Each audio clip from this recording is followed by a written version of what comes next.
Revelations of human trafficking and debt bondage of Asian women into the Australian sex trade, including through legal brothels in New South Wales, this week prompted the O'Farrell government into a plan of action. Tonight, the local government minister, Don Page, announces the state government will legislate to establish a brothel licensing authority to better regulate and coordinate the sex industry with state and federal police and immigration authorities. Significantly, the minister acknowledges there is a problem with sex trafficking.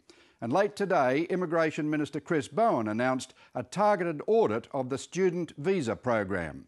While local councils have carried the regulatory responsibility of approving DAs for legal brothels and closing down illegal ones, they do not conduct probity checks.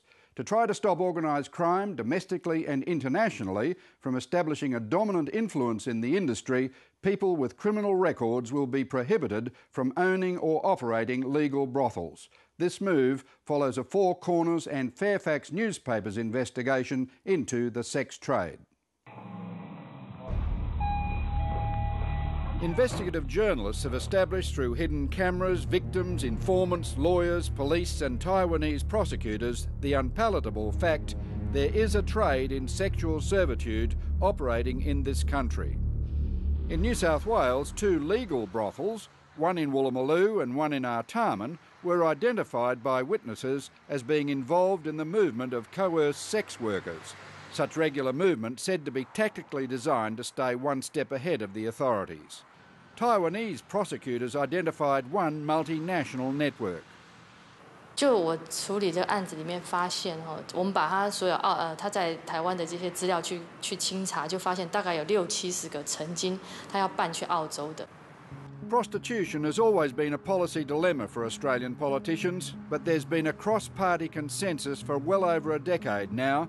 To minimise the risk of police corruption, it is better to legalise brothels, know where they operate and run health programs for the sometimes drug-dependent sex workers. Keith Rhodes, president of the Local Government Association, says council powers are constrained to the planning laws only. Councils do not run probity checks on brothel applicants. We can only act again and pass on information if community members come forward with that, but the predominant agency for our communities to report that to is their state or federal police. Illegal brothels, many operating through massage parlour fronts, advertise daily in the metropolitan and regional newspapers, often offering Asian ladies. State authorities don't know just how big a problem sex trafficking actually is. Look, there certainly is a problem, and I was very concerned about what I saw on Four Corners the other night. When you're looking at sex slavery, you're looking at students who are coming into the country who are being effectively kidnapped and put into brothels against their will. You're talking about immigration policy, you're talking about federal police, you're talking about state police. Local Government Minister Don Page watched Four Corners on Monday night and tonight announces the government's considered plan of action. We want to set up a brothel licensing authority and a key role for that authority would be to vet very strongly the people who are operating legal brothels. We want to make sure that those people are people of good repute and they've been checked out.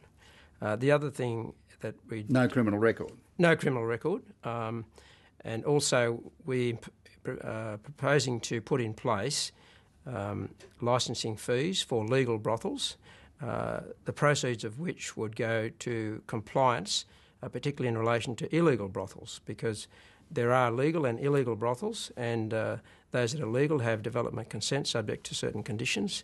And we believe, because there's often complaints about from legal brothels against illegal brothels, that they'd be more than happy to pay a licence fee to ensure that illegal brothels are basically taken away. You're not going into any moral panic over prostitution, are you? You a pragmatist? This is you're not going to try to drive brothels back underground? No, to the contrary. Actually, we want to have legal brothels, but we want them to be run properly. We want to get rid of illegal brothels. That's essentially where we're coming from, but we recognise that the issue is bigger than local government in New South Wales. It involves not only state government but also federal government. So New South Wales is to have its first ever brothel licensing authority. Details, administration, regulations and enforcement powers are to be worked out by the Department of Premier and Cabinet, Health, Police and local government. I'm never one to jump straight in and say, yes, we would support it. It's a matter of looking at and seeing if we can even make it better with input from the Local Government and Shires Association within New South Wales. If we can make that better and assist in that way, well, our door is always open. Fiona Patton of the Australian Sex Party says there are already 250 legal brothels in New South Wales with a guesstimated 10,000 sex workers. I think the New South Wales Government needs to tread carefully here. I mean, New South Wales, the brothels and the sex industry here actually operate pretty well. You know, we have high levels of condom use, we have very low levels of issues, be it police issues or even planning issues. So we need to tread carefully. In Victoria and Queensland, the brothel licensing authorities have had limited success. In some ways, they've created the two-tier where you have a legal brothel and then you have a whole bunch of illegal brothels operating. In their investigation of the sex trade, the journalists found evidence of the fabrication of student visa applications by criminal networks exploiting the system. She was so-called one of the supplier of the women to the broker or the brothel owner in Australia. So she hired a lawyer in China to help those women pass the language test and then apply for student visa. Look, I think it's slightly strange that we can have a student who's got a visa that comes into Australia and gets kidnapped at the airport and put into sexual slavery, and nobody bothers to check whether that student is going to university. So quite clearly, the immigration arrangements that relate to students who are coming into Australia really aren't up to speed. So I would ask the Minister for Immigration to focus on that so that, you know, when we have students who are coming in here to go to university, that someone does a check to make sure that they actually turn up at the university. And it can't be that difficult to do. Fiona Patton wants the Immigration Department to acknowledge sex work as a legitimate trade for work visas, thus eliminating the criminal middleman fabricating international student visa applications. We are seeing visa fraud, which is putting the sex workers in this position of being exploited by middlemen. Now, if we were to enable sex workers to work here legally and enable them to get visas, we'd cut out the middleman and we would cut out that exploitation, and we could ensure that those workers were working correctly within a visa. If they had workplace issues, they could go to the authorities, which now they can't. You really think that Australian politicians would sign off on visa applications which said, I'm coming to Australia to be a sex worker? Look, and this is the problem, Quinton. We have a moralistic approach to sex work where we should be having a pragmatic one.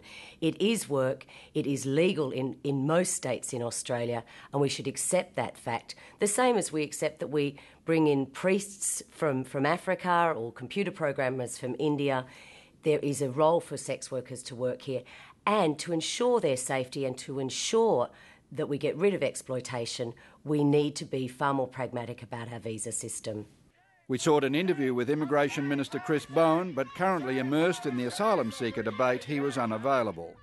In a statement late today, Mr Bowen announced he'd ordered a departmental analysis of all available evidence of fabrication of student visa applications. Any irregularities discovered would be referred to the Australian Federal Police for investigation. If irregularities were found to be systemic, further action would be taken.